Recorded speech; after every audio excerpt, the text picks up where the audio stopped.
The latest data from the Case-Shiller Home Price Index indicates housing prices may have hit bottom. But for many towns and cities throughout the U.S., the damage has already been done, including some of the wealthiest places in the country, like Greenwich, Connecticut. The town's median household income was about $118,000 in 2007, more than twice the national average. But home prices have taken a beating through July.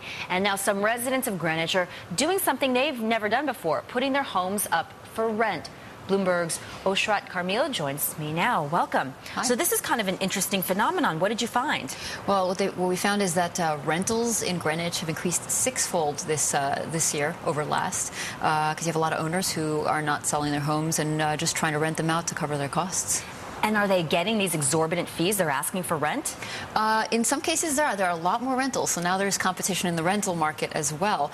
But what they're saying, the reason a lot of houses that would never have been put up for rent before is that potential buyers are actually asking for rentals. They're approaching builders who have built brand new speculative houses and asking if they could just rent them out for $20,000, $30,000, feeling that that might be a better bet than investing. So even with the competitive nature you're describing, owners, builders are still getting $20,000, $30,000 a month?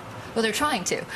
In some of the places that we've talked to, they have asked for something like 20 and maybe been offered 18 or 17. But the bet that these would-be renters are placing is that, you know, it might be more worthwhile to spend $18,000 a month than to get a mortgage out if the prices are going to continue to go lower. What are the circumstances of some of the homeowners that are trying to rent out their houses in Greenwich? Well, some are trying to sell because they've relocated and don't live there anymore and find that they can't because the inventory is so high.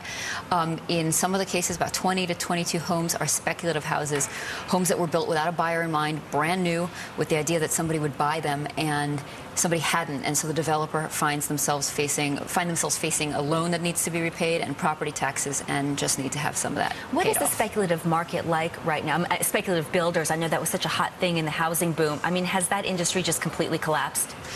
Well, the builders we talk to say that you cannot get a loan to build a speculative house. Bank will not lend. So if they do want to build, those that still want to build right now, the only way to do that is to sell the house or get some kind of income from the ones they've already built. Back to the Greenwich story, anybody who would consider paying in the tens of thousands of dollars a month for rent, why not just live somewhere else and actually be able to purchase your home or take out a mortgage with a decent down, put down a good down payment? Well, the brokers and some of the would-be renters who have been a little camera shy talking to us, it's a bet on the market. If you feel that the Greenwich market has more to fall and you feel that if you buy right now, your house is going to depreciate, maybe paying $20,000 in rent with the option to leave at any time is your play. Your price for flexibility.